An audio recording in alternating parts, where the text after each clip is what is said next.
Apapun yang kau perbuat, perbuatlah dengan segenap hatimu, seperti untuk Tuhan dan bukan untuk manusia. Kerjakan dengan setia apapun yang Ia percayakan, mahkota kehidupan Ia janjikan, Ia janjikan, Ia janjikan bagimu.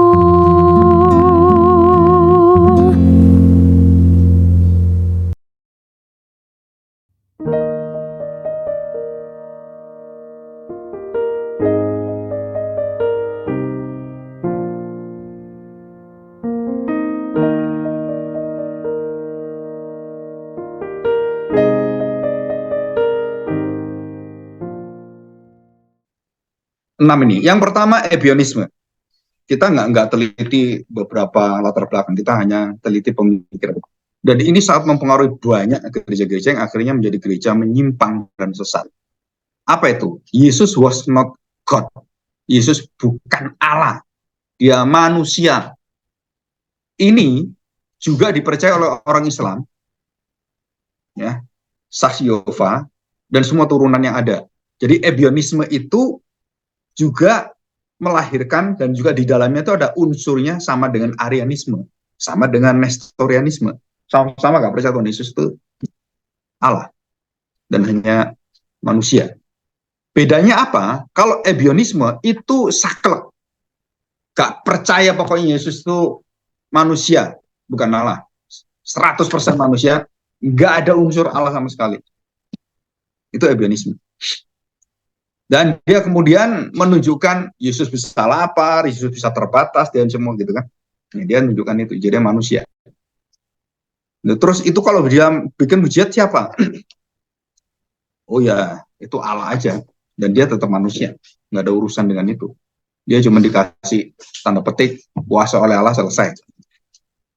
Nah, yang kedua, Arianisme. Nah, Arianisme itu seperti saksi Yehova, ya, termasuk juga beberapa ajaran sesat yang sangat banyak gitu ya. Dan ini juga masuk dalam gereja di Indonesia yang banyak. Ya, banyak. Dan itu nanti variannya tuh ada yang presentasinya ada cuma 10%, kadang-kadang cuma 1%. Tapi tetap percaya bahwa Yesus itu bukan Allah sebenarnya. Sampai manusianya tuh, ya Yesus itu manusia dan juga Allah. Ya adalah kealahannya, tapi nggak utuh gitu. Jadi nggak nampak, nggak kelihatan Allah yang benar-benar Allah gitu. Karena dia manusia juga. Nah, itu Arianisme. Jadi Arianisme itu mengatakan bahwa Yesus itu ya ada unsur ilahi, dia bisa melakukan itu. Tapi dia sendiri adalah bukan Allah yang Yahweh itu. Aliran Yahweh juga sama. Tapi dia itu adalah ya mendapatkan percikan dari tanda petik keilahian dari Allah Yahweh itu. Jadi ada unsur ilahi yang dikasihkan, yang dia miliki, tapi dia bukan Allah. Nah, itu Arianisme. Ini variannya banyak sebenarnya, variannya banyak. Cuman pusing nanti kalian. Ada sekitar hampir 40 varian. Kalau kita pikir. Dan termasuk di dalamnya ada gereja. Nah, saudara, nanti kalau kita baca, udah pinter baca gitu, buku-buku philosophical theologian. Jadi teologi, para ahli teologi yang filsafatnya itu kuat. Jadi seperti Jurgen Moltmann, terus kemudian Paul Tillich gitu kan, terus Karl Rahner, terus siapa ini? Karl Barth gitu kan. Terus banyak itu ratusan orang. Nah, itu variannya itu banyak sekali. Yang paling gila itu namanya Bultmann.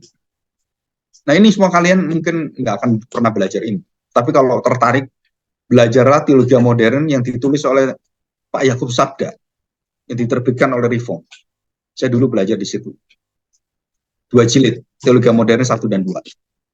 Ya, itu cuman memberikan garis besar ya. Tapi kalau kalian mau belajar lebih detail, itu saya pikir kalian di Google aja udah dapat semua. Rudolf Bultmann gitu kan, keluar dia. Riwayatnya kapan lahir, kapan, di mana dia lahir, di Jerman, apa semua itu ada semua. Pemikiran Bultmann keluar semuanya.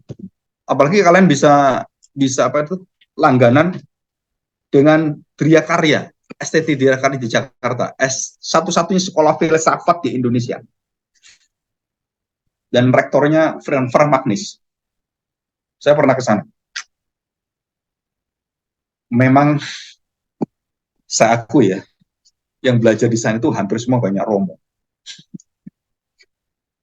Orang-orang Katolik yang sudah kelasnya tinggi pemikiran. Dan mereka memang, saya harus akui, pemikiran mereka memang di atas rata-rata. Itu orang-orang pintar-pintar.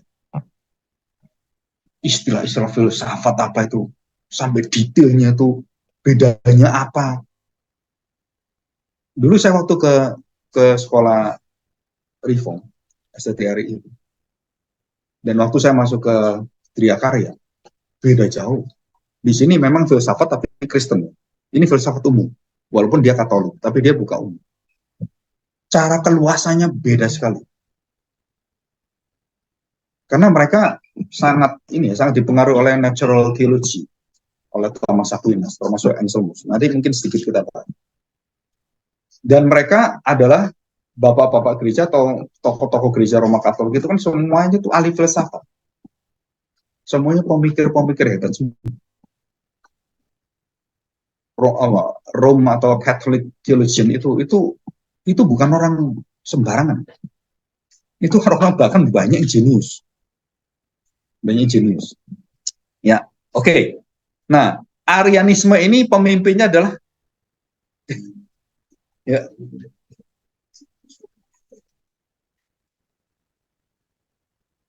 Oh iya, di atau setelah makan aja. Bapak masih di sini. Masih. Beda sampaikannya setelah ya. makan. Oke. Nah, Arianisme itu Arianus. Pemimpin apa yang getol, yang vokal itu namanya Arianus. Ya, Bapak gereja atau yang kedua. Dan itu yang mengcounter namanya Agustinus. Mengcounter. Dan kemudian ada lagi yang mengcounter lagi yang lebih jago lagi. Agustinus jago ini. Yang namanya Athanasius. Dia perancang pengakuan iman rasul. Dan itu orang jenius. Athanasius. Nah, saudara kalau saudara tertarik, baca Athanasius. Dan draft dia pertama membuat pengakuan iman, itu menunjukkan betapa hebatnya dia membaca Alkitab itu nggak mungkin cuma 10 kali gitu. Menurut perkiraan saya itu lebih 100 kali baca Alkitab. Saya kagum dengan tulisan The Imitation of Christ dari Thomas A. Kempis. Itu misteri orang. Tapi buku itu nggak ada ayat Alkitabnya, tapi semua buku itu ayat Alkitab. Heran ya. Kalimat-kalimatnya semua ada di Alkitab, tapi dia bisa menguraikan jadi seperti prosa gitu. Di Mystery of Christ. Dan sampai hari ini itu misteri. Siapa yang Thomas A. Kempis itu katanya itu nama samaran. Atau orang yang mau rendah hati dan tidak mau dikenal orang lain dan dia tuliskan itu bisa. Nanti kalian kalau mau menjadi orang yang ini saya lagi berdoa supaya saya punya satu karya nanti namanya nggak perlu ditulis, anonim. Buat lagu juga anonim gitu kan. Jadi supaya kita betul-betul rendah hati. Kalau nggak kan namamu diabadikan kan. Gereja Calvin gitu kan. Ruangan Calvin gitu. Padahal Calvin itu nggak mau digituin. Martin Luther, gereja Lutheran. Kalau Luther tahu, tempelin gitu. Ya bener saya. Calvin dan Luther itu nggak pernah mau namanya dipakai. Tapi kita pakai Calvin, Luther. Terus ada Nomensen, gitu kan ada kan gereja Nomensen. Pakai nama itu sebenarnya tidak dianjurkan. Gereja memakai nama. Ataupun aliran dengan nama orang itu, saya sih sebenarnya nggak setuju. Secara biblika ya, tidak boleh ada nama. Dan orang-orang menggunakan nama itu sesat semua. Contohnya, orang-orang ahli Taurat, orang Farisi kan menggunakan Musa. Betul. Bapak kami Abraham. Kami punya tokoh yang hebat, Musa. Jadi aliran Musa, aliran Petrus, kan gitu ada kan di Alkitab. 1 Korintus. Aliran Paulus, aliran Apolos,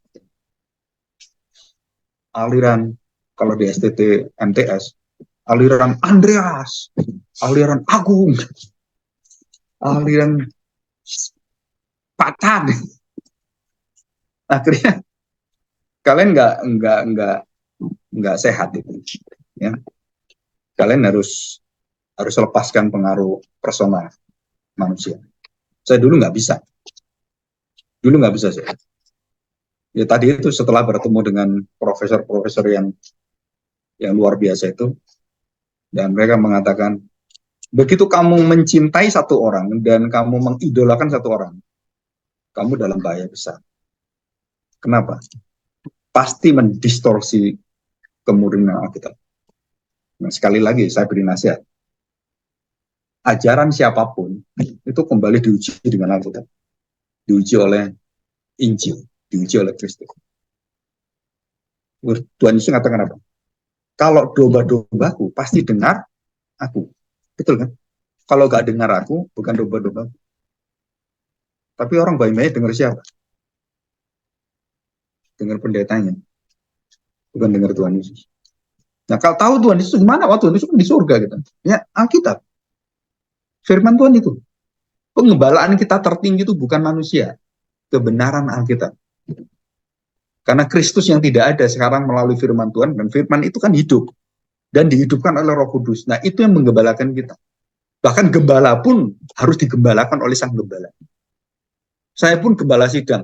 Saya pun harus mau digembalakan oleh firman Tuhan. Pak, Bapak nggak benar nih khotbahnya. Ini firman Tuhan ini. Oh iya, benar, cuma saya lihat. Oh iya, berarti saya nggak tepat. Aduh, sorry ya, terima kasih ya. Nah, saya digembalakan oleh kebenaran. Saya gengsi. Kurang ajar. Baru datang gereja, udah ngajar-ngajar pendeta gitu kan. Usir aja orang itu. Waduh, gawat udah. Nanti kamu di surga diusir Tuhan Yesus. Ya, oke. Ebionisme sangat ketat. Dia nggak mau dicampur apapun. Pokoknya Yesus bukan Allah. Titik. Yang ini, ya Yesus itu manusia, tapi dia punya kuasa. Ya kita harus akui dong. Ada sebagian dia punya kuasa. Sebagian saja. Ya, tapi dia nggak sepenuhnya Allah. Ya dia itu Allah kecil lah. Little God, itu istilah Pak Erastus. Little Lord gitu. Dan dikatakan Yahweh itu penyelamat. Yahweh is salvation. Dan di dalam Alkitab itu Allah adalah penyelamatku atau penyelamat. Yosua artinya apa? Yehosua. Yehova, my salvation. Jadi siapa itu? Hanya Yahweh saja. Jadi kalau kita lihat siapa ini? Arianus atau saksi Yehova atau Erastus itu masuk di dalam ini kehancuran, kerusakan konsep Tritunggal. Jadi dia waktu melihat Kristus yang lain, dia langsung menggugurkan semua konsep Tritunggal. Yesus bukan Allah. Jadi nggak ada Tritunggal. Terus dia ngomong, dalam nama Bapa Anda ada Roh Kudus. Jangan ngomong kamu. Karena kamu nggak percaya kok ngomong. Terus gimana doanya? Di dalam berkat Yahweh. Nah gitu harusnya. Nggak percaya Roh Kudus Allah, nggak percaya Yesus itu Allah. Ya kamu percaya Yahweh ya, berkatilah dengan Yahweh. Jangan pakai nama Tuhan Yesus. Ya, tapi kan ada di situ. Di dalam 1 Korintus 13 itu kan ada semua. Baptis dalam nama Bapa Anda dulu, nggak bisa. Karena kamu kan nggak percaya. Jadi semua kontradiksi. Kalau kita ngajar salah ya, itu kontradiksinya banyak. Oh, tatap sana, tatap sini, udah. Kita pusing sendiri. Tapi kalau kita bener, semuanya tuh enak. Oh ini betul. Oh ini nyambung semua. Kemana-mana aku cinta kamu. Ya, gitu. mau ke ujung bumi, ke ujung langit, selalu bersama dengan Tuhan. Nah, apa konsep yang salah? Seringkali keilahian dengan kepribadian itu campur aduk, perikepribadian. Nah, ini istilah baru. Buku ini di John Frame ada. Doctrine of God John Frame. Wah, itu bagus sekali. Kalau kalian punya duit, beli itu. Kalau pesan sekarang hampir 500.000, 400 berapa? John Frame. Yang terjemahan mungkin saat saya lupa. Ya, peri ke, ini istilah pada sulit. Peri ke pribadian.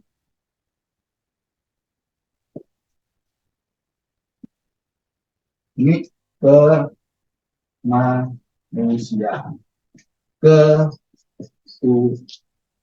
anak. Oke, ilahian ya semuanya. Istilah peri, kemanusiaan, ketuhanan, peri, kepribadian, itu sebenarnya untuk menyatakan nuansa dan lingkup yang menyeluruh. Ya, peri keadilan itu berarti hal-hal yang bersifat adil dan seluruhnya, dan apapun yang berkaitan dengan keadilan, adil itu ya. Nah itu.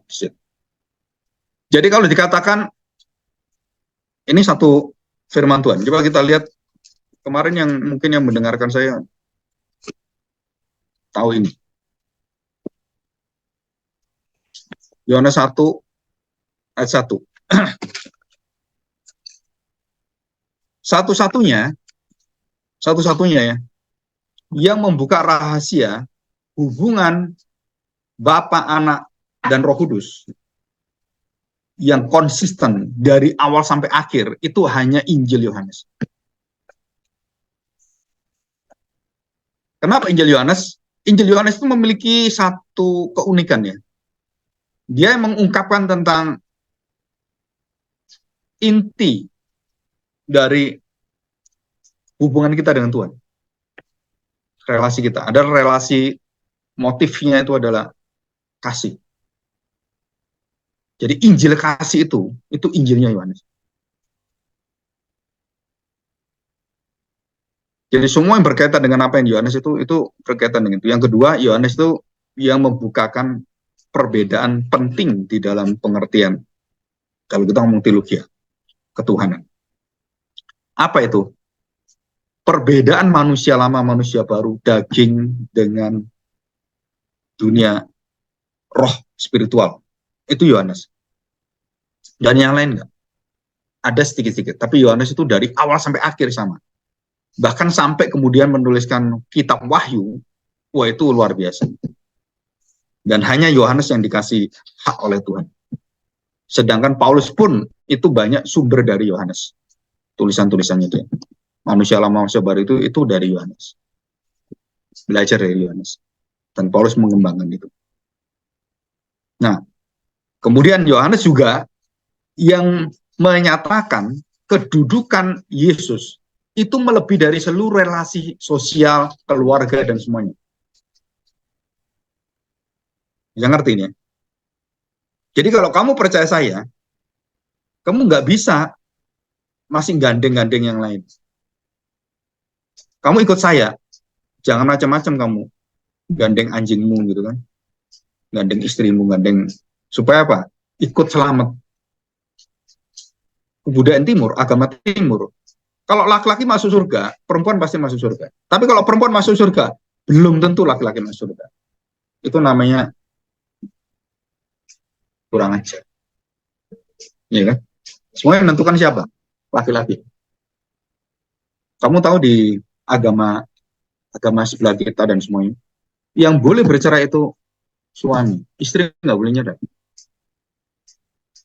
Yang boleh penalak itu suami, nggak ada istri. Aku talak kamu, nggak ada, nggak punya hak. Ya, kalau makan salak betul boleh, kalau nalak nggak boleh. Ngomong nalak itu haknya laki-laki. Dan dikatakan di situ dengan 7 kebahagiaan wanita. Salah satunya apa? Kalau laki-laki itu nggak boleh nggak dilayani apapun. Kalau saya ngomong dengan istri saya, aku lapar ini, bikinin nasi goreng. Nggak mau saya. Berhak di apa? Ditalak. Enak ya. Makanya jadi kawin banyak dia. Mau pindah? Nggak mau perempuan. Laki-laki mau. Loh iya, aku perempuan tawarin mau pindah nggak? Nggak mau. Begitu nggak mau aja. Kalau laki-laki, iya iya iya. Nah, kita lihat ini. Kalau kita pelajari ya, semua pemikiran-pemikiran itu kan ada runtutannya. Pengaruhnya siapa? Dari siapa? Terus kemana arahnya? Terus apa yang akan terjadi? Dan bagaimana kalau ini bertentangan? Nah, setiap kali pemikiran, tesis, itu kan pemikiran, akan melahirkan antitesis. Ya, tesis melahirkan anti. Anti apa? Antitesis. Tesis. Nah, antitesis ini jadi tesis juga, terus dia dilawan, sama gitu. Dan kenapa agama aliran Protestan itu lebih dari 100.000 aliran? Karena tesis antitesis akhirnya berkembang alirannya begitu banyak. Katolik cuma satu, Pausan. Enak kan? Dan sampai hari ini terbukti organisasi yang terkuat di dunia dan tidak terkalahkan Roma Katolik. Sampai hari ini gerejamu berantem terus ya. Gereja sebaik apapun saya lihat semuanya, oh itu mau HKBP apa gitu, udah berantem terus. Tapi Katolik nggak ada yang berantem. Betul kan? Ya, tenang, adem, ayem, dan kayaknya luar biasa itu Katolik di Vatikan Roma itu. Dan itu lebih kaya dari, tahu nggak? Lebih kaya dari siapa? Dari Ratu Inggris, kerajaan. Tapi masalahnya Roma Katolik itu bebannya ribuan triliun menghidupi ratusan ribu Romo seluruh dunia. Nah, kalau satu Romo dibayar 10 juta, nah kamu 100.000 Romo itu berapa udah? Triliun. Belum kebutuhan-kebutuhan gereja lain, dan itu semua berpusat di Roma Katolik. Dan itu kekayaannya, emasnya itu bertonton, berliannya tuh enggak tahu berkarat-karat. Ya, berlian karat, bukan karatan ya. Karatan kan besi karatan. Ini karat berlian. Itu banyak sekali. Dan kalau kita lihat bajunya Paus itu, tongkatnya dari emas, ini kepala itu puluhan miliar. Semua itu, wah, apalagi upacara besar gitu kan. Kalau kita lihat, wah, kemarin saya lihat, siapa ini? Pangeran Charles dinobatkan jadi raja ya. Keretanya itu dari emas. Dan itu hanya sekali digunakan waktu melantik raja. Terus selama itu di mana? Ya ditaruh di gudang. Karena emas kan nggak karatan. Betul kan? Mau 1.000 tahun ya nggak karatan, tidak masalah. Cuman kudanya yang mati. Kan kudanya pasti mati. Nah itu kuda yang dibawa itu, yang satu tuh kuda yang masih apa? Keturunan yang awal. Dan kudanya pun dilatih sopan. Kudanya dilatih pelan. Bisa loh kuda dilatih. Anjing bisa, kuda bisa dengan. Dan semua tentaranya juga pelan gitu. Luar biasa. Ya. Oke. Nah, kita lihat Yohanes 1 pasal 1 ayat 1. Saya nggak tahu selama ini kalian pernah dengar ini nggak? Khotbah apa semua. Nah, berkali-kali saya mengatakan kalau kita berkhotbah, kalian jangan berkhotbah superficial. Hanya karena tugas baca, ya baca buku tafsiran, nah, udah artinya gini selesai itu. Itu bukan kamu yang khotbah, itu yang khotbah itu yang nafsir melalui kamu. Betul kan? Oh, ini buku tafsir artinya ini dulu saya khotbahkan. Itu bukan kamu. Yang khotbah itu kamu cuman alatnya buku itu.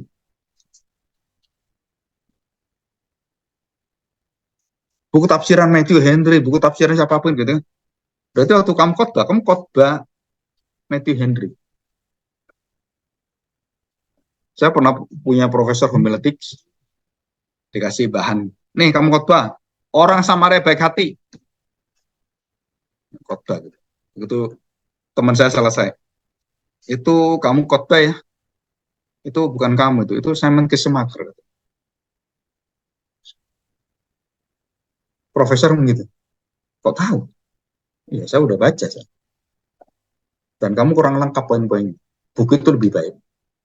Lebih lengkap. Dan namanya buku kan nggak terbatas waktu kan. Sedangkan kamu cuma 15 menit. Kamu harus punya penekanan spesial dan makna spesial berkaitan dengan aplikasi dalam kerohanian, pertumbuhan kerohanian.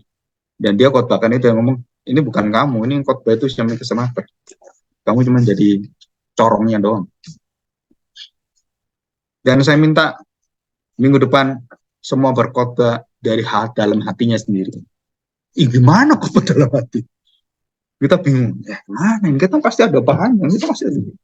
Maksudnya bukan itu. Maksudnya adalah apa sih maknanya itu dalam kaitan dengan hidup. Nah itu pasti kalian mendapatkan banyak masukan-masukan apa ya namanya input lah, input spiritual input. Nah itu kalau kalian nggak bisa, kalian khotbahnya sama. Orang ini khotbahnya sama dengan kamu sama. Kenapa kita lihat ada orang khotbah kan? Ya khotbahnya ini beda ya. Yang mereka ini beda. Wah kok bisa sampai seperti ini? Kok bisa dia luas? Itu karena dia belajar. Karena dia mendalami firman Tuhan, dia mendalami jiwa daripada Hosea, terus mendalami jiwanya Yesaya, dan dia mendapatkan, dan dia bisa mendapatkan passionnya Yesaya, dan waktu dia khotbahkan, itu beda. Jadi kalau saya 5 tahun jadi dosen homiletika di STTP. Ayo kamu khotbah gitu. Dia khotbah. Semangat dong khotbahnya, niru Stephen Tong dia. Karena dia dari sana. Terus kamu bahannya pakai apa? Saya tanya, kamu bahannya pakai apa? Kita promo itu. Dengar rekaman suaranya, kasetnya Pak Tong. Dia dengerin, dia catetin, dia khotbah. Berarti bukan kamu yang khotbah, itu Pak Tong khotbah. Balik lagi, besok khotbah lagi. Buang semuanya itu. Cari dari dasar semua. Cari bahasa aslinya. Kamu liatin berapa kali dia pakai hubungannya dengan yang lain secara biblika, ya. Bukan kamu dengar orang kamu khotbah itu. Itu namanya eisegesis, bukan exegesis. Balik ke Alkitab, jangan dengar orang. Lihat Alkitab, baca Alkitab, dengar Alkitab. Ini kenapa ini? Kenapa kata-kata dipakai? Ini hubungannya dengan seluruh konsepnya, pasal itu apa? Kitab Romanya itu apa? Kenapa Paulus nulis gini? Ada nggak pemakaian kata ini di suratan Paulus yang lain? Bandingannya apa? Wah nggak sempet Pak. Gini. Ya udah kasih 1 minggu nggak sempet. Ya udah selesai dong. Mundur tahun depan. Bagaimana? Nah, apalagi sekarang ada ChatGPT. Adik saya kemarin telepon saya. Aduh, aku tiba-tiba dikasih khotbah. Karena dia jadi guru semua minggu, diangkat jadi pembicara di pemuda dan remaja. Dikasih hak gitu kan. Oh, kamu bisa bagus ini. Masuk ke hak. Lama-lama bisa ke mimbar kan. Kan urutannya gitu. Gimana aku ini? Terus saya beritahu. Kamu butuh apa? Ini aku lagi disuruh Markus 10 ayat 45. Melayani. Oke, tak buatin. Nggak sampai semenit saya kasih, seret gitu. Lengkap, seret cuma. Waduh hebatnya kuku ini. Belum sempet aku matiin WA-nya. Udah keluar, udah lengkap semua. Saya beritahu, itu ChatGPT. AI.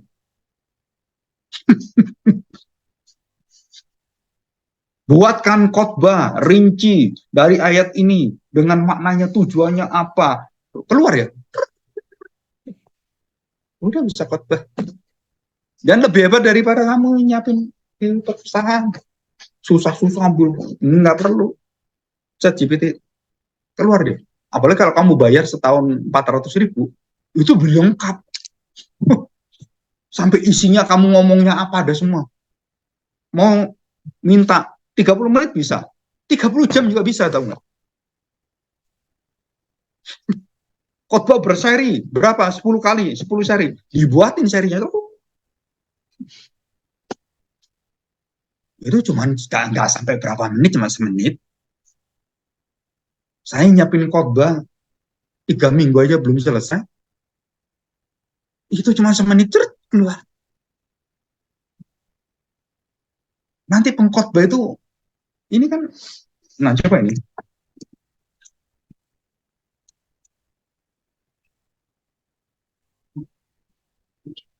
Tahu nggak? Sekarang ada main tenis meja, main badminton, pakai robot. Menang siapa? Menang robot. Main catur pakai robot. Mati manusia. Semua rumusnya di sini semua. Kamu tahu deh. Kalah deh. Tapi ada satu robot kalah dengan pemain tenis China. Jepang. Dia niru tekniknya dia. Namanya siapa, juara dunia 3 kali ya. Anak masih muda itu. Robot tuh niru langkah dia dan diprogram terus. Jadi begitu ke sana, ke situ. Nah, ketemu orangnya yang ditiru robot ini. Dan namanya manusia kan lebih hebat dari robot. Kan punya intuitif kan. Waktu main tak. Dan waktu robot itu mau niruin dia, manusia itu kan punya kayak nggak terprogram. Kalau terprogram kan, oh ini ke sini, A, B, C. Dan di luar program itu, buta dia. Ngeheng. Ditaruh di atas ya. Robotnya bingung. Padahal bolanya di atas.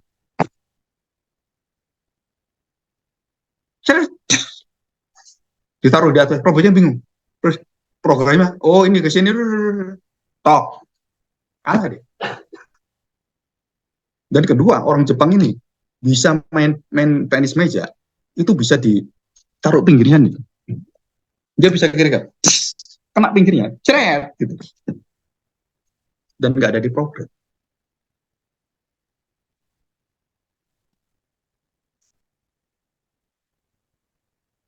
Dan bukan hanya itu, nanti ngoperasi orang pun pakai robot bisa. Dan sudah ada semua. Sampai ke otak dioperasi bisa. Ya. Ini.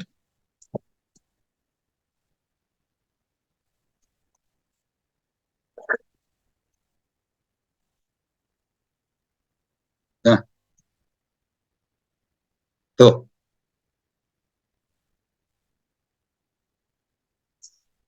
Ya kan? Ya, lihat. Nanti robot ini niru orang Jepang. Ya. Gimana kamu bisa menang dan dia? Mau volley, apalagi kamu. Basket juga sama. Nah ini ya. Nah, lihat ini. Nah, kamu di sini, dia lihat ini ada kosong, dia kamu lari nggak bisa.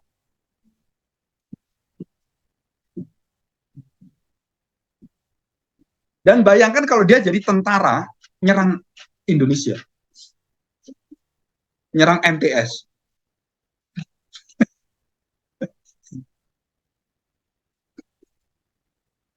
Dan kalau robot itu di sini belajar, dosennya pingsan semua. Dosennya ngomong dia tahu semua. Makanya Elon Musk mengatakan apa? Oh, kamu nggak tahu. AI itu menghancurkan masa depan manusia. Mendegradasi martabat manusia.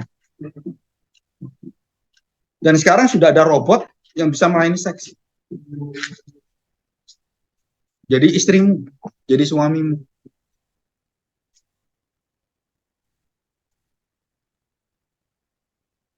Tantangan kamu menjadi hamba Tuhan itu ya. Itu tambah lama tambah. Nanti saya udah mati. Kalian mengalami satu zaman yang kalau kalian nggak kembali Alkitab, tumbang semua gitu.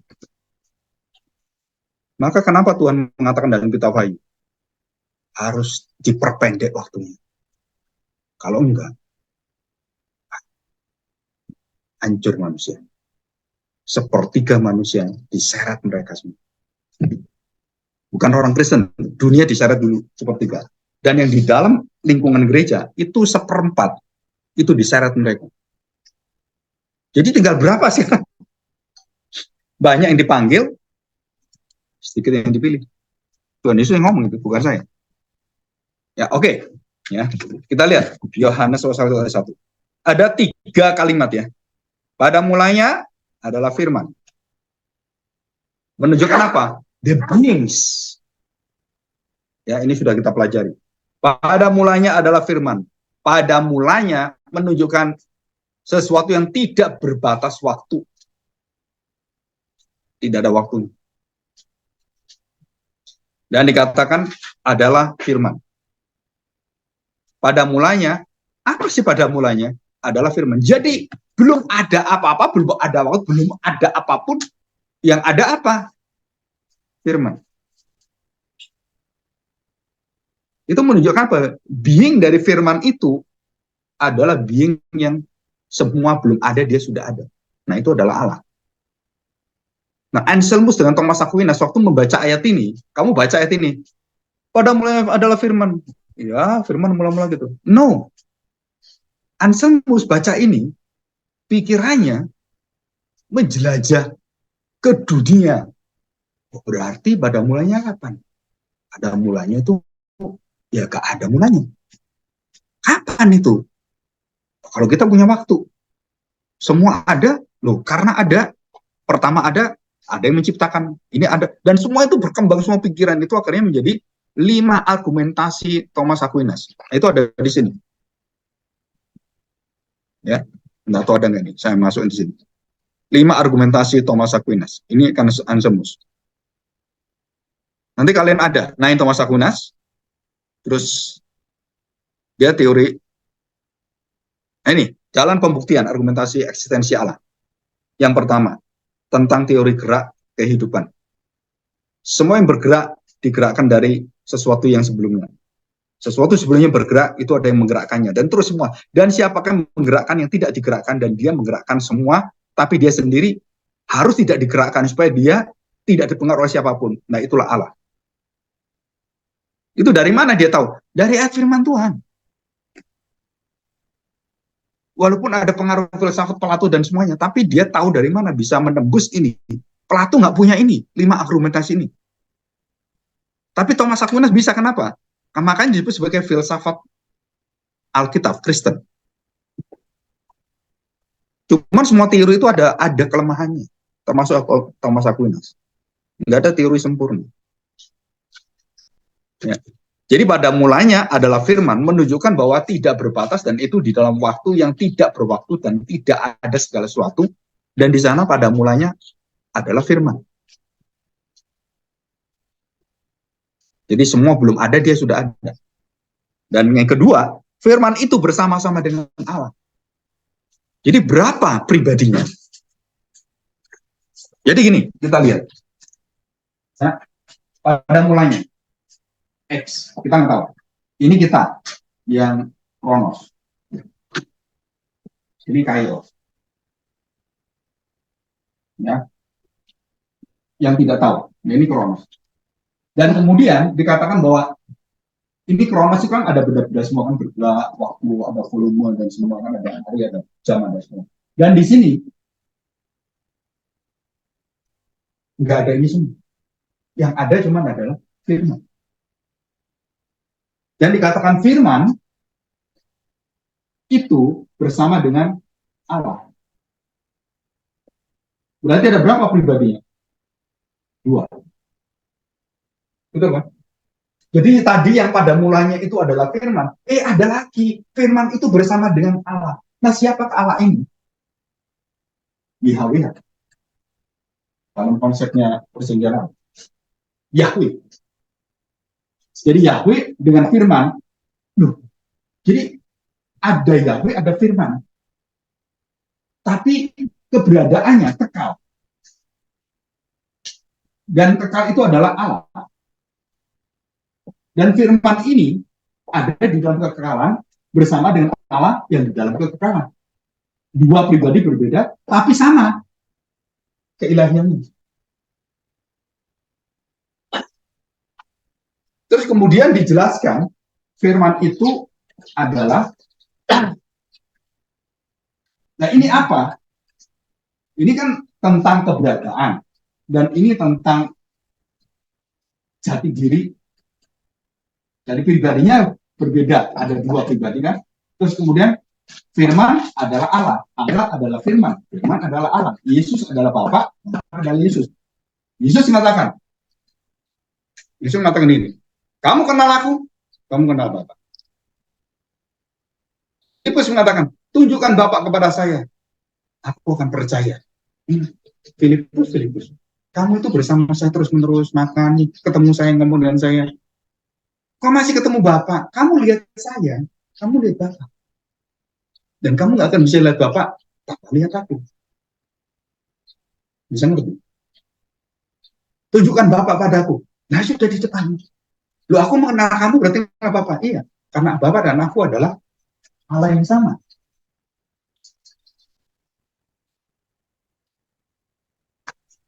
Jadi selama ini kita baca Yohanes 1 ayat 1, kita nggak pernah sejauh itu kita berpikir. Nah, mungkin kalau jurusan teologi filsafat, mungkin kalian dapat pendalaman yang lebih lebih luas lagi, lebih dalam. Jadi waktu diberitahu firman bersama dengan Allah, firman adalah Allah, ini dua berbeda artinya. Pribadinya dua, tapi Allah yang sama. Asalnya juga sama dalam kekekalan. Bersamanya sama di dalam kekekalan. Tapi ada dua pribadi, tapi dia Allah. Semua teori yang tadi ebionisme, yang namanya nestorianisme, arianisme, doketisme, gugur semua. Kenapa gugur? Dengan satu ayat ini, semua gugur. Kenapa? Karena kita ngerti dengan benar.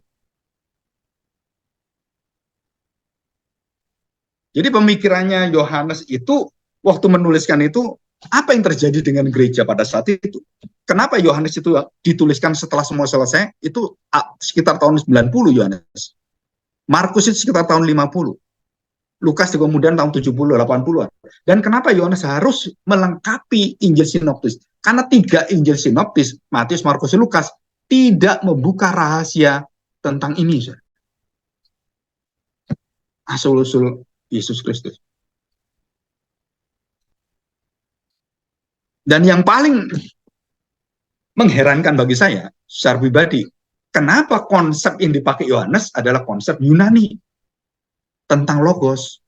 Nah, itu yang mengacaukan banyak orang-orang yang dalam filsafat, kemudian mengerti itu memakai pengertian filsafat. Nah, itu kehancuran yang ada. Jadilah seperti ebionisme dan semuanya. Kenapa? Karena babak gereja itu dipengaruhi dengan Yunani. Pemikiran-pemikiran itu. Akhirnya mereka kemana-mana, Plato ngomong gini, dan dia pakai teori itu untuk apa? Mengerti ayat firman Tuhan.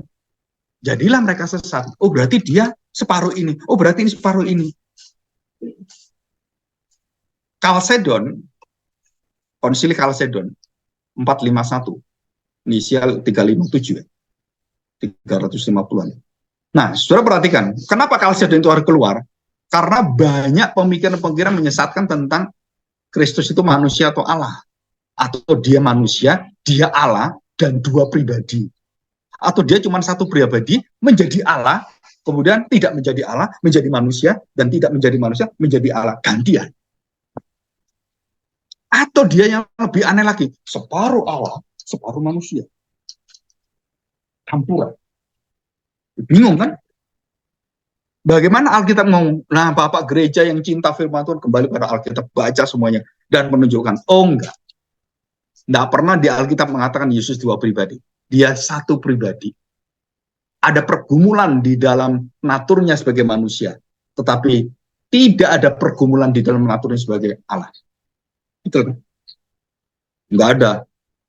Di dalam keilahiannya, aku capek.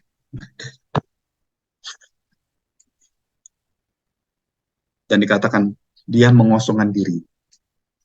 Dia meninggalkan kesetaraannya dengan Bapa. Jadi dia setara nggak? Setara. Nah, kenapa banyak orang ngatain Yesus bukan Allah setengah manusia, seperempat, seperlapan, atau dia separuh-separuh? Wah, itu teorinya banyak dan sesat semua.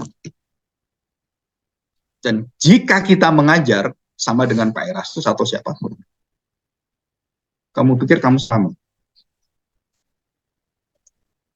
Jika kita ngajar salah, Yesus yang salah. Saya tanya, saudara, apa hukuman kita? Jika kamu menyesatkan anak kecil ini, apa yang dikatakan Tuhan? Kamu harus dikasih batu kilangan dan dimasukkan mana? Laut. Menunjukkan penghukuman, kematian, kekal. Jadi sebenarnya kalau kita lihat, saya kadang-kadang itu gentar apa? Kalau kita salah konsep Yesus, dan saya salah ngajar, mampus lah saya. Nggak ada ampun. Nah, sekarang saya lihat orang-orang ngajar itu, waduh, udahlah jangan dengar orang lain, jangan baca Alkitab, baca saya aja. Pasti benar saya ini. Waduh. Nah, ini ukurannya kebenaran itu apa? Subjektifnya dia. Itu aliran sesat itu selalu berpusat pada apa? Subjektif manusia. Bukan pada kebenaran Alkitab, pada Kristus. Dan kita digiring untuk apa? Menjadi kayak penyembahan berhala itu di gereja. Ini kemarin saya baru ketemu dengan seorang majelis. Ya, saya berdoa. Pak, saya ada perkumpulan. Apa? Saya pikir-pikir, Pak ya. Saya mikir Tuhan Yesus itu ya, tambah lama. Kalau saya nggak berhenti, gendeng saya, Pak. Apa yang kamu pikirkan? Saya seorang dokter, ahli genetika, S3. Saya sampai hari ini bingung. Yesus itu lahir, XY, berpasangan 22. Dan Tuhan Yesus nggak ada laki-laki. Nah, padahal unsur laki-laki inilah yang memberikan dia laki-laki. Kalau unsur wanita saja, jadi wanita dia, X. Kalau Yesus lahir perempuan, saya lebih bisa terima. Kalau yang lahirin Maria, karena Maria perempuan, lahir perempuan. Secara ilmu, itu masih mungkin. Begitu dia lahirkan laki-laki, nggak bisa. Siapa yang mempersembahkan nyumbang Y-nya, Y-nya? X itu perempuan. Dia bicara, masih muda. Terus saya pakai teorinya Anselmus. Dan juga Thomas Aquinas. Karena udah baca itu enak, jadi bisa meraktekin aja. Orang-orang seperti ini perlu dikasih gitu kan. Terus saya beritahu, kalau kamu seperti itu, kenapa kamu bingung? Iya Pak, saya pikir spermanya itu dari mana? Masa Roh Kudus itu kemudian menciptakan sperma laki-laki? Kamu lama-lama gendeng memang kamu. Kamu lama-lama memang gila kamu. Kamu membuat teori-teori hukuman. Padahal kan nggak bisa seperti itu, nggak ada kan. Memang lakinya nggak ada. Atau mungkin, ya mungkin Maria dengan sembunyi-sembunyi jadi malaikat nggak tahu. Mereka berhubungan gitu. Ini ngarang teori dari mana? Sampai sekarang Pak, saya itu nggak bisa mendapatkan jawaban logis. Bisa, saya katakan. Gampang. Ada semua jawabannya. Kalau mau logis ada. Cuman masalahnya, kamu percaya. Dan saya beritahu. Kamu tadi kan terheran-heran. Kenapa? Karena ini perempuan, XX jadi perempuan, ya bisa lah, X kan, X jadi perempuan kan, kan gitu kan, XX perempuan, XY laki-laki, pokoknya ada Y-nya laki-laki lah, ini nggak ada laki-laki gimana gitu. Terus saya beritahu, kamu saya tanya, Adam itu lahir dari X atau Y? Tunjukkan saya. Loh, Adam, nah ya saya tanya, kamu kan ngomong XY, nah Adam itu XXYY-nya dari mana? Dan dia dapat tuh X-nya dari mana, Y-nya dari mana. Dia ngomong, ah, Tuhan semua. Kenapa kamu ributin kalau dia dikasih dari Tuhan? Iya ya kok gampang ya bapaknya saya. Kok pikir saya. Nah sekarang kita pelajari Hawa. Hawa itu X. Betul kan? Jadi XX kan. Itu dari mana? XX-nya. Dari Adam. Jadi laki-laki bisa memberikan laki, bisa memberikan perempuan. Betul kan? Nah, sekarang saya tanya, ini lebih lebih dalam lah. Maria itu sebagai manusia, unsur X, Y-nya ada nggak? Kan pasangan X, Y, 22. Ya ada, tinggal satu saja. Dari mana dia bisa tinggal satu bisa menerima laki-lakinya? Saya beritahu, kalau Adam aja nggak punya laki perempuannya diciptakan Tuhan begitu mudah, kenapa kamu nggak percaya kita? Selesai. Masalahnya, mau percaya nggak?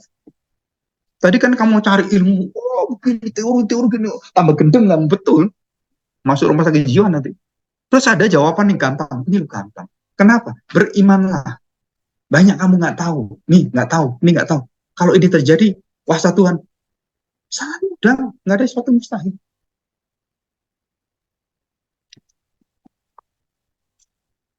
Apologetika itu pentingnya tuh seperti itu. Kamu punya pengertian apa? Income banyak, masukan yang banyak, dasar yang banyak. Setelah itu baru bicara dan beritahukan. Dan itu sangat, kalau saya ngomong apa ya, sangat membantu kita mengetahui pikiran orang itu di mana lemahnya. Karena pikiran Tuhan, kebenaran, nggak ada kelemahannya. Betul kan? Tapi manusia itu punya kelemahan. Dia ngomong apapun ada titik lemahnya. Nggak mungkin nggak ada. Ada orang nantang saya, Pak, Bapak mengatakan bahwa gerung itu dungunya orang gitu. Nanti kalau Bapak temuin dia gimana? Nggak masalah tadi saya. Asal ngomongnya lurus saja. Ngomong ini ke sana, ngomong sini kan. Itu sama kan common sense-nya nggak jalan. Itu otaknya nggak wajar. Itu cuma permainan daripada, kalau saya ngomong, itu permainan daripada kuasa kegelapan itu. Segala sesuatu yang tidak bisa melangkah dalam kebenaran dan tidak bisa jernih bikin pikiran, itu dari setan semua. Itu yang tua tuh siapa? Tahu kan? Yang lagi ngolong Pak Jokowi semua. Oh, nggak ada yang bener lah. Semua itu orang-orang. Ini orang-orang pikirannya wajar. Kenapa? Orang berbuat baik, udah membangun negara. Ya minimal kamu tuh punya intuitif yang kemudian hati nurani, tahu kenyataan. Terus kepuasan bangsa Indonesia itu 85% gitu kan. Dan sebagian 15% itu ya boleh katakan orang separuh-separuh nggak ngerti semuanya. Dananya tidak lebih daripada 1% orang-orang yang tidak terima.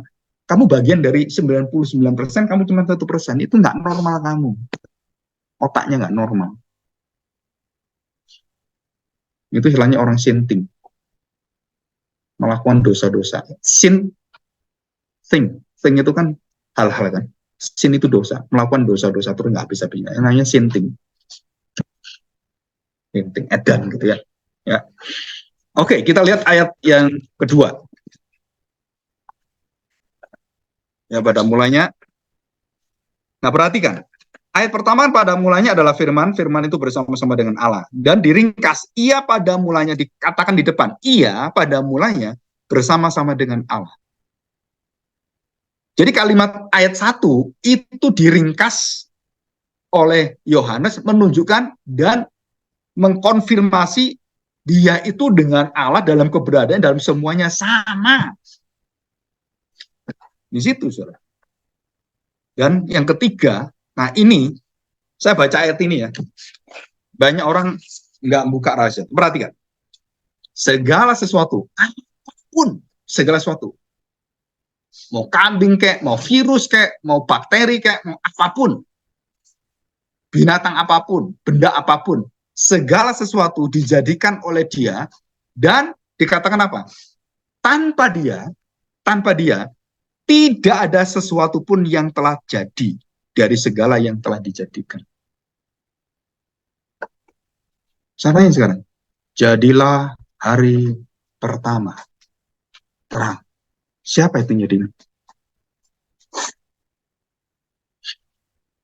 Siapa yang ngomong?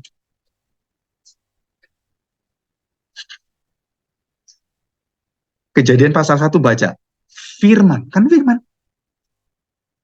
Jadi hari pertama kedua, siapa yang jadikan? Siapa yang ngomong? Jadilah terang. Siapa yang ngomong? Tuhan Yesus.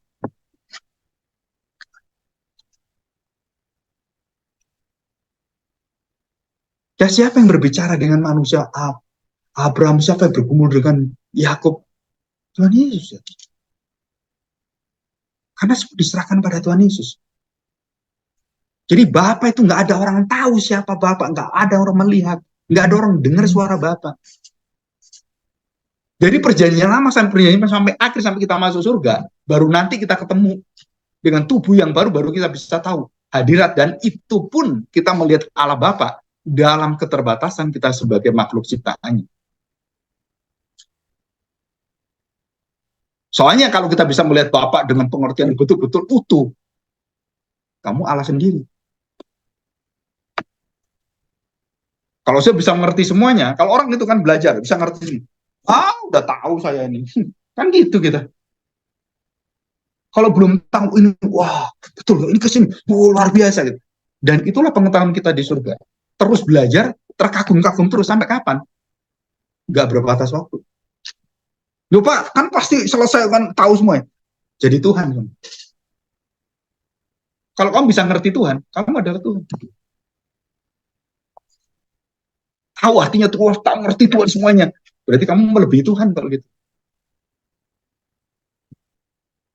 Bisa nangkep. Jadi kalau saya bisa mengerti Tuhan seutuhnya, berarti saya itu lebih hebat dari Tuhan. Kenapa? Karena saya bisa memikirkan Tuhan dengan mana bisa? Semesta alam dia kamu lihat nggak ngerti apa-apa, kok bisa ya bintang bintang seperti nggak ngerti kita. Laut dalamnya apa kita juga nggak ngerti. Jantung kita bisa jalan, nggak ngerti juga ya kita. Kapan kita berhenti jantung ini? Bisa nggak Tuhan hentikan jantungnya? Berhenti, berhenti jangan. Percaya nggak jantung kita itu bisa ngisi kolam renang itu? Kalau darah itu dihitung, terus ngalir terus satu hari berapa liter gitu, gitu. Itu satu kolam bisa diisi. Nah kalau kita sampai mati, kita bisa ngisi mungkin satu sungai bisa kita isi dengan kekuatan jantung kita. Kok hebat sekali?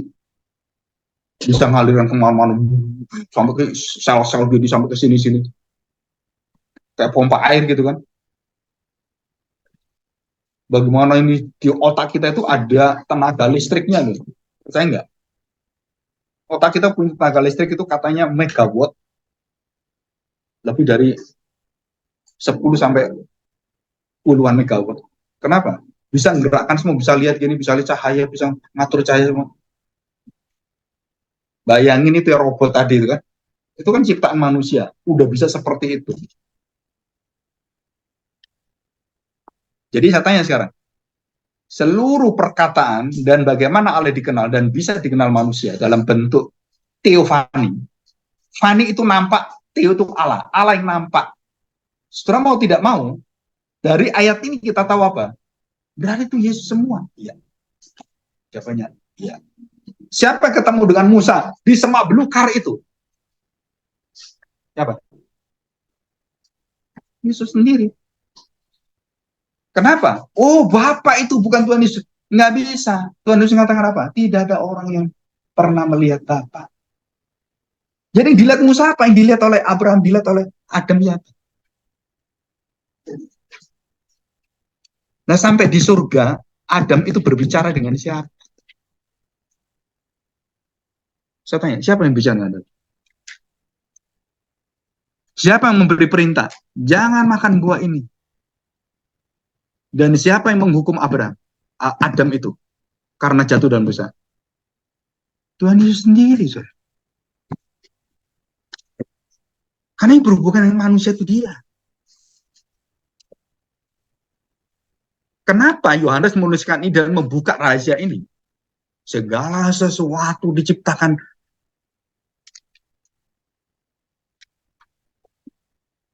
Ya. Nah, perhatikan ini. Ini kan semua tentang Yesus ini. Ayat 4. Di dalam dia ada hidup dan hidup itu adalah terang manusia. Jadi semua manusia itu bisa hidup, bisa bergerak, bisa mikir. Siapa yang kasih? Kan Yesus. Kamu ngelawan Tuhan Yesus pun nyawamu dari Tuhan Yesus. Kamu menghina dia, mencaci maki dia. yang ada di dalam hidupmu terang, bisa mikir gue siapa kan? Kalau kita ngomong gitu ya, ngeri ya manusia ini ya. Kenapa? Tuhannya sendiri diolok-olok, dihina-hina, padahal dia yang menciptakan dirinya, yang menggerakkan semuanya. Kok berani kamu melawan dia, mencaci maki dia? Apa hukumannya? Binasa kamu. Betul kan? Kamu akan binasa. Oke, kita lihat. Ini kan dari sisi ilahiat. Ya. Yohanes 1, ayat 1 sampai 14, 13. Lah 14, 18, kita baca.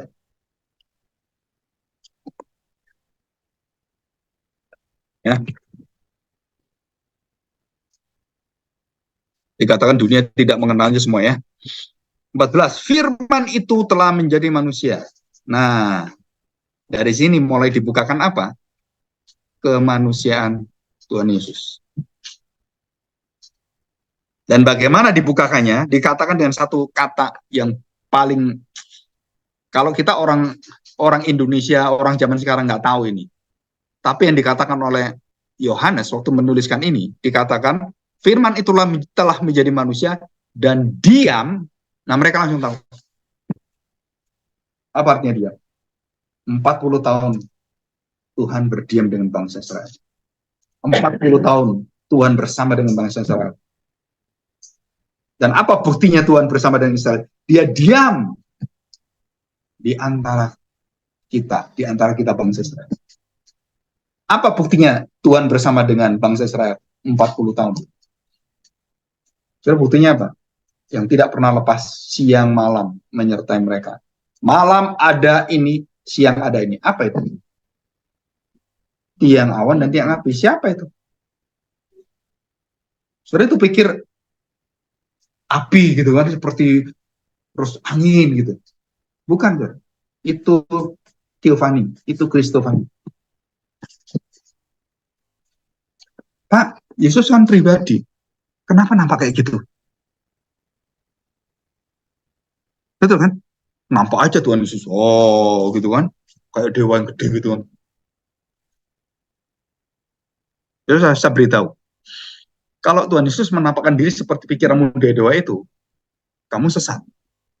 Kenapa? Karena dia akan menampakkan diri waktu dia menjadi manusia dan dia mati, itu sudah ditetapkan, sudah semua diomongkan. Jadi dia sendiri tidak boleh melanggar apa yang dia nubuatkan. Siapa yang menubuatkan? Yesus sendiri memberitahu kepada nabi, menubuatkan kedatangannya, dia yang ngomong, dia yang mengerjakan, dia sendiri menjadi manusia, dia yang menggenapi, dia yang mati, dia yang naik ke surga, dia yang menghakimi, semua dia. Semua diserahkan Bapa kepada dia. Yohanes, Matius 28 ayat 16 apa? Jadi ini semua nyambung gitu loh. Segala kuasa yang ada di mana? Di surga, di bumi termasuk yang di bawah bumi semuanya. Di alam yang terlihat dan tak terlihat semua diberikan Bapa kepada siapa? Kepadaku. Untuk apa? Menghakimi. Jadi nanti penghakiman itu yang ngatur siapa? Tuhan semua. Siapa yang ngatur? Tuhan Yesus. Jadi dari awal penciptaan sampai akhir penciptaan, Alfa Omega, dikatakan apa? Akulah Alfa dan Omega.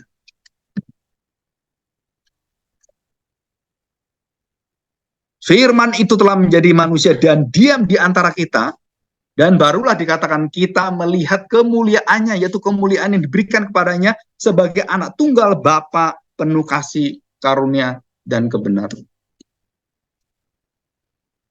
Surah ini, ayat ini dikatakan bahwa kemuliaan yang diberikan Bapa kepadanya sebagai anak tunggal Bapa, penuh kasih, karunia, dan kebenaran. Apa arti kasih karunia? Anugerah. Apa arti kebenaran? Terang yang memimpin hidupmu.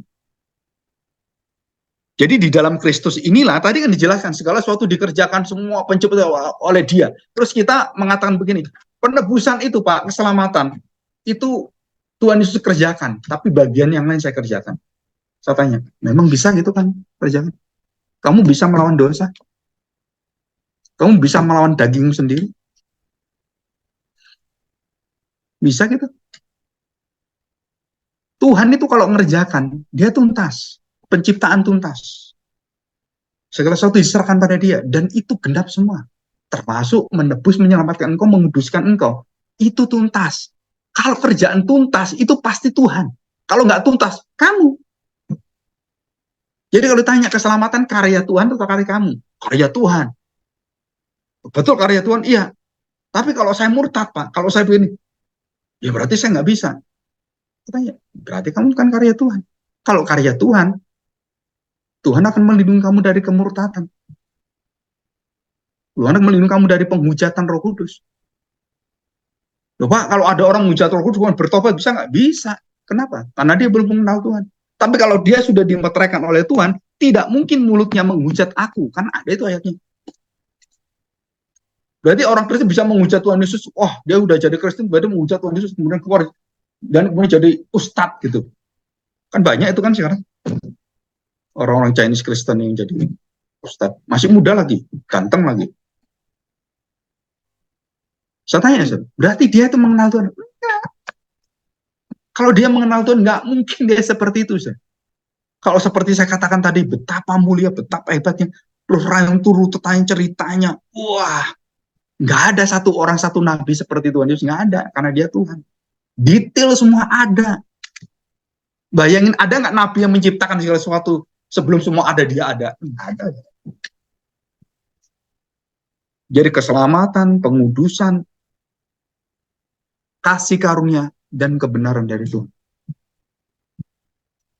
Jadi Yohanes Pembaptis ini mengatakan, dunia yang ngerjakan dalam hidup itu dunianya Tuhan dari atas, dan dia kerjakan. Dan waktu ditanya, bagaimana saya bisa masuk surga, saya bisa diselamatkan, melihat hidup kekal, kamu harus lahir baru, harus lahir kembali. Lahir kembali, gimana lahir kembali? Kenapa pikir seperti ini? Karena berpikirnya secara manusiawi. Mendengarnya secara manusiawi. Tuhan Yesus marah, kamu itu guru, profesor teologi. Pikiranmu kok jadi kayak gini? Jadi blow on gini. Harusnya kamu berpikir ini adalah spiritualitas, kerohanian. Karya Allah.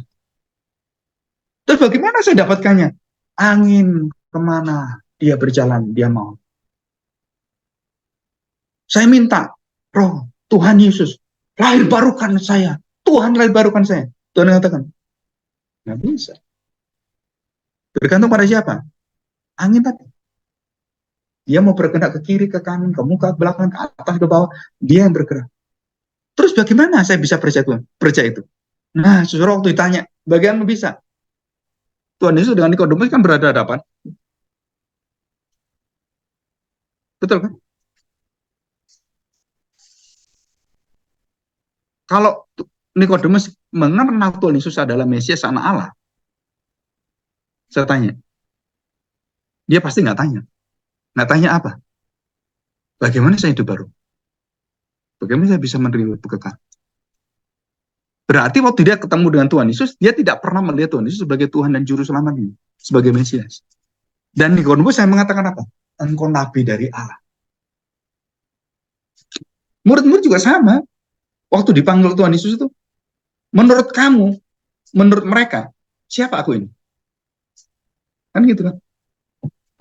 Baru setelah kebangkitan, sampai ini Petrus, Thomas, terus kemudian Maria, mengatakan, Tuhanku Allah. Ini ya, jadi firman itu telah menjadi manusia diam, dan barulah kemuliaan itu bersinar. Nah, ayat 18. Tidak ada seorang pun yang pernah melihat Allah. Nah, saudara perhatikan ini kalimat ini. Jadi kalau ada orang pendeta mengatakan, wah saya sudah melihat Bapak surgawi, saya sudah melihat Roh Kudus. Lihat pakai apa kamu? Kacamata 3 dimensi? Saya tanya, kamu bisa lihat Roh Kudus nggak?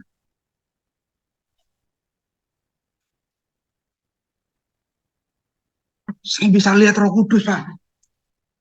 Kenapa? Wah, Roh Kudus itu seperti wanita cantik, mempesona. Itu katanya Pak Erastus.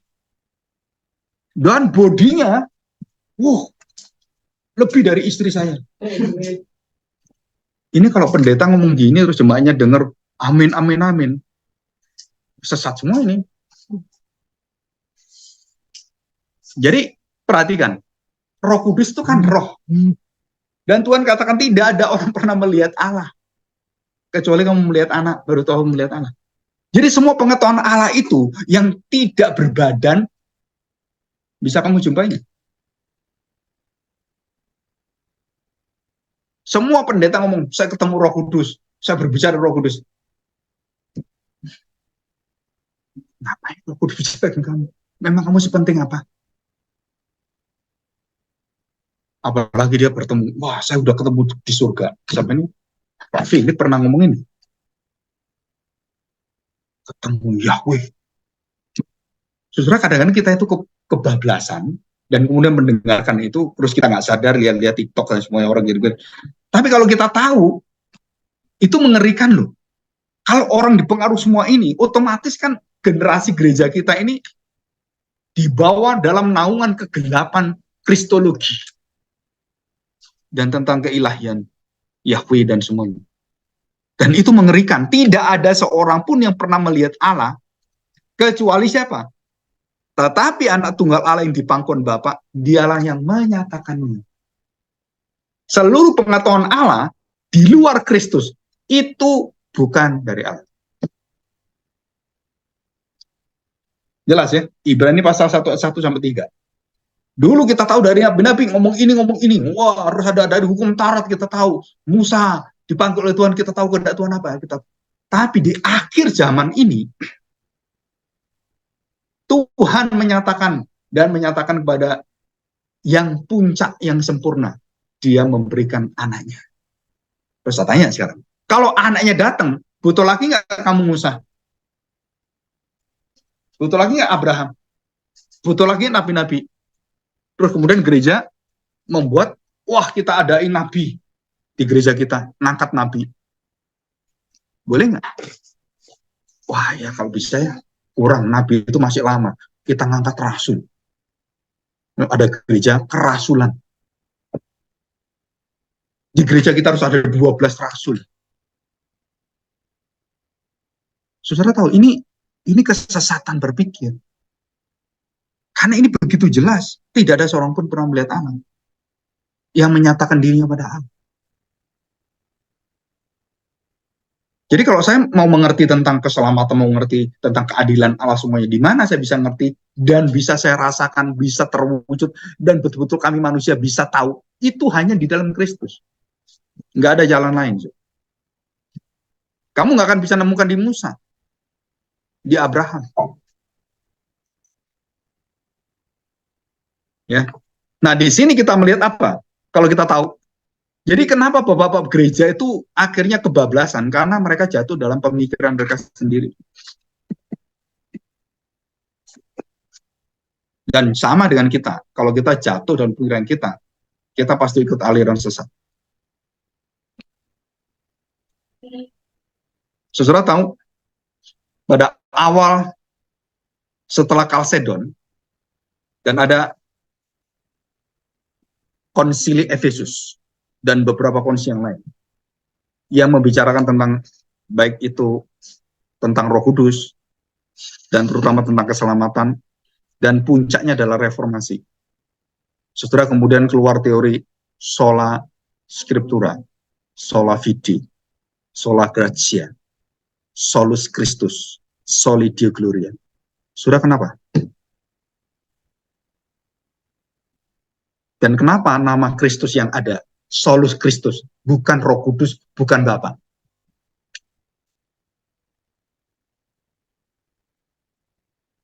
Jadi mulai dari Scripture in Christ, fide in Christ, grace in Christ, soli Deo gloria in Christ.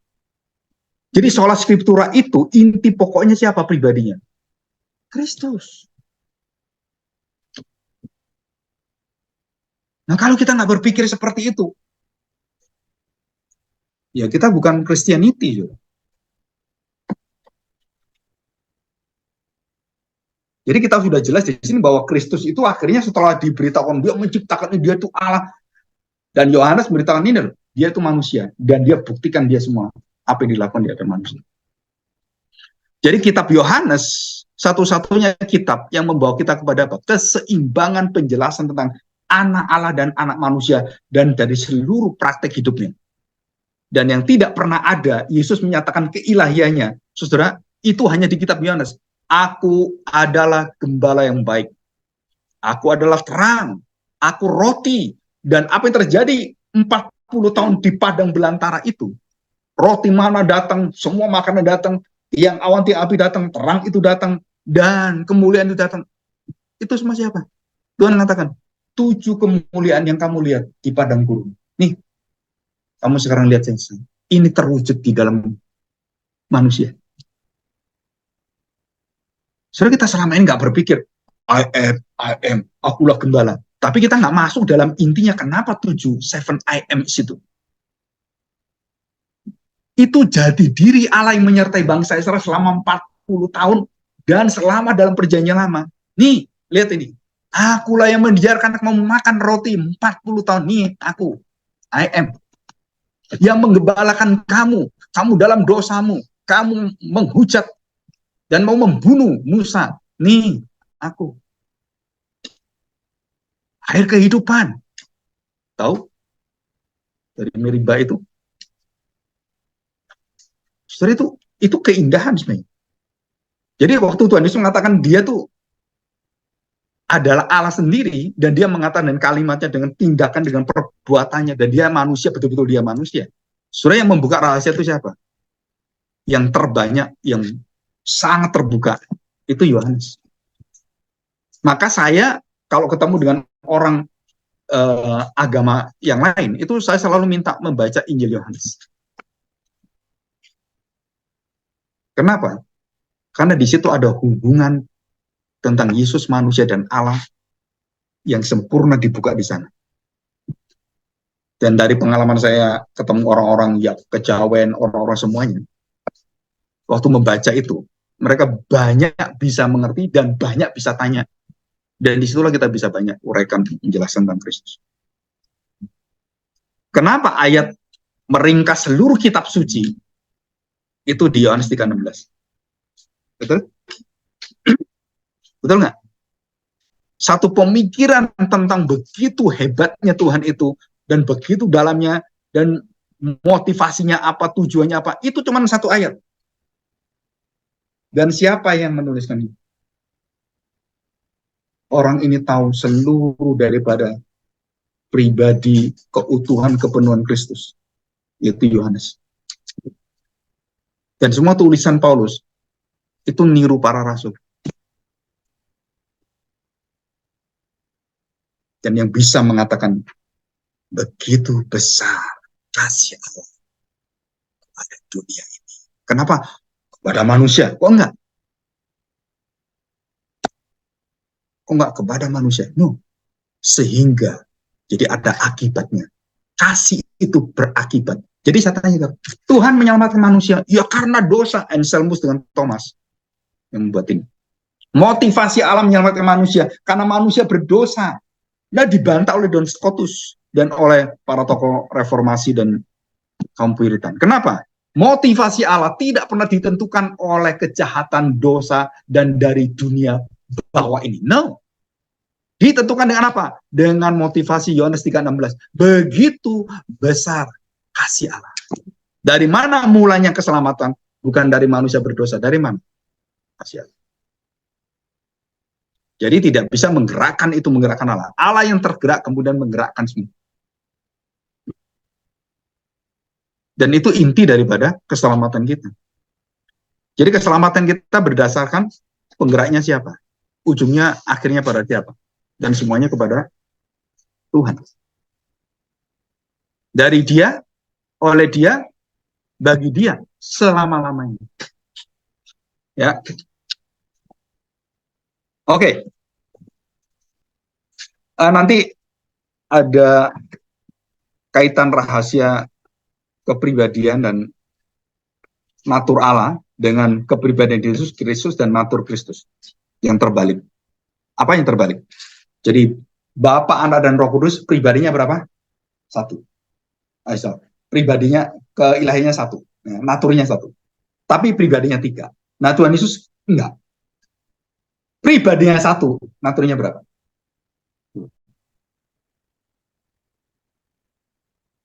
Betul kan? Jadi saya tanya, natur Tuhan Yesus itu satu atau dua? Coba saya tanya. Di dalam Tritunggal, berapa naturnya? Satu. Dia Allah. Terus kemudian saya tanya, nah waktu dia bernatur dua, apakah Allah Tritunggal bertambah naturnya, ditambah sedikit manusia di sana? Atau Tuhan Yesus membuat Tritunggal berubah karena dia membawa kemanusiaannya masuk dalam Tritunggal. Jadi Allah berubah. Nah, saya harapkan kalian bisa belajar berpikir hal ini. Thomas Aquinas memberikan jawaban dan penyelesaian, tapi tidak memuaskan. Dan yang paling bagus itu adalah Herman Bavinck. Terus kemudian yang ada buku Systematic Theology ada, dan kemudian Cornel Van Til. Yang baru ya, tapi yang lama semua sama gitu. Atau Louis Berkhof yang buku Sistematika tentang Kristiologi. Nah, nanti apakah kemanusiaan Kristus menambahkan sesuatu dalam Allah Tritunggal atau membuat keilahian itu, satu natur itu menjadi dua natur? Bukan dua natur ya, satu natur plus naturnya Yesus yang manusia. Itu coba dipikirkan baik-baik. Ya. Oke. Nah, minggu depan kita belajar tentang filsafat kejahatan. Dan ini agak sulit. Ya, kembali kalau kita doktrin Allahnya benar dari awal, nah kita banyak bisa membuka rahasia Tuhan. Tapi kalau itu nggak benar, nanti kamu muter nggak karu-karuan. Ya, tentang kejahatan. Dan itu banyak sekali doa Mazmur itu tentang orang-orang jahat. Ya, nanti Alkitab menjadi contoh kita. Kenapa orang jahat kok Tuhan berkati? Kenapa orang baik hidupnya susah? Nah itu.